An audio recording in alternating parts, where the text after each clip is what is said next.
In the last 4 years, during your tenure as Information Minister, the perception is that the media has come under enormous attack. Many radio stations were shut down because of issues about licensing and other obligations that are reported not to have been met. What did you do? How did you fend off what was perceived to be an attack on the media and the perception that it was an attack on media perceived not to be politically friendly towards the government that you belong to? Chairman, thank you. Chairman, yes, it came to my attention during the period that there was a perception that there is an attack on media and on persons who practice journalism in this country. Chairman, if I may just have some liberty just to expand a bit before I specifically answer this question. Whenever you hear of a report, or whenever I hear of a report that a journalist has been attacked, in my mind, one of three things is most likely happening. First, it may be true. And there are instances in which it is true that this person has been attacked in his line of work of journalism. Then there are instances where it is false. It's a totally cooked up story. And then there are instances where it is a coincidence. Somebody may have been attacked. That person happens to be a journalist, but it has absolutely nothing to do with his work as a journalist.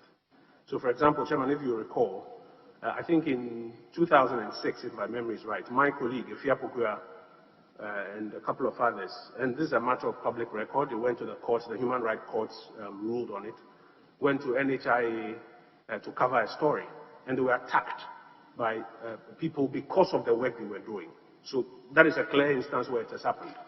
Then you can have instances where, again, if I take you back to about 2007, you'll recall the case of the Palava newspaper, Mr. Jojo Bruce Kwanzaa, subject of a court ruling and the matters that came and the story that he had been abducted, found with blood, etc. Later, the police wanted to charge him for deceit of a public officer. It turned out that that was not true, but it had been reported that a journalist was under attack. So that is an instance in which the report comes, but it's false. And then you can have coincidence. For example, Samuel Kwabena Ini, Ashanti Regional DJ, I think president, at the time, between February and April 2007, shot in a bar, and initially the report was a journalist has been killed, suspected that it was in his line of work. I think by April, the police had arrested the persons, and it was because of armed robbery and proceeded to charge them and get a conviction accordingly. So anytime you hear or I hear of an attack on journalists, my professional understanding is that one of three things must be happening. So what did we do? We realized that one of the first things that needs to happen is to have the reports of attacks on journalists validated. Because as the reports go and nobody is investigating and validating, you would notice that over the years our ranking on the World Press Freedom Index is coming down, because all this chatter is picked online and it counts against us. So one of the first things we need to do is to validate. Another thing we need to do is to ensure that there's proper follow-up on whatever investigations are supposed to take place.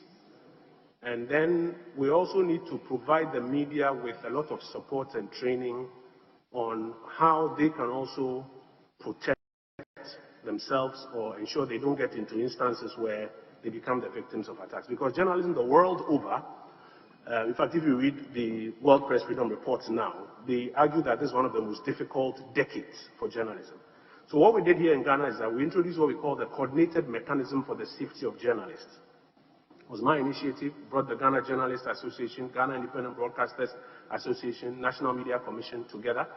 We explored the framework, went to cabinet, got approval, saved that the approval said it should be given to the National Media Commission to implement. And the ministry has provided National Media Commission with some resources that they are in the process of implementing this coordinated mechanism, so that when a journalist says, I've been attacked, they can do a proper investigation and validate whether it's one of the false stories or it's a coincidence or it's actually true. They can also help us do the proper follow-up. For example, in the case of Ahmed Swale, very terrible incident that I'm sure breaks all our hearts. We regularly follow up from the Interior Ministry. The Minister Designate was here. You heard the answer that he gave to the committee, the same answer that he gives to us. But we're hoping that a body like this can also continuously be doing the follow-up so that it is not my word or the minister's word, but they can also be doing that. And then also to provide the necessary, as I mentioned, kind of training and support for journalists. And Chairman, while at that, let me just mention that for all of those who believe in supporting the safety of journalists, it's not enough to talk about it. I think we should also support the NMC with resources so that they can deliver on this coordinated mechanism effectively for our common good. Honorable, that was a part of the question. The second leg of it was media houses being shut down. What did you do? How did you help them out? Well, if you did. The first thing I sought to do was to get an understanding of what was transpiring.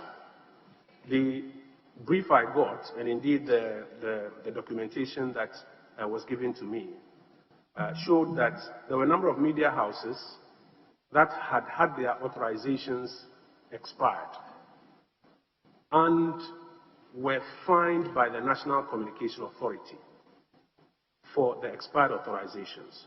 And they argued that the National Communication Authority did not have the power to fine them, and therefore they sued at the Electronic Communications Tribunal. The suit was at their instance. And the panel, Professor Dateba, Dr. Nina Kukweno, and a third whose name immediately escapes me, found that, yes, the National Communication Authority did not have the power to fine them because their authorization had expired. And to the extent that the authorization had expired, they could no longer hold on to those frequencies, and the NCA could not purport to fine them and still give to them an authorization which had expired. And the brief I got was that to that extent, the NCA then required of them to relinquish those frequency authorizations. But, Chairman, it's important to clarify that media in this country is not required to license before it operates, except that those who want to operate an electronic spectrum must get spectrum authorization. So what was withdrawn was a spectrum authorization of these media houses. As it turns out, some of them are still operating today, albeit on other platforms that don't require spectrum authorization. And we continue to encourage that they should reapply, and the NCA will be obliged as they go through their processes to, where appropriate, where available, provide them with the necessary spectrum authorization for their work. Are you aware of any of them who has reapplied and then they have allowed them to have their spectrum authorization? Are you aware of any of them? No, I don't have a brief to that effect. I don't have a brief to that effect. Yeah. Reverend.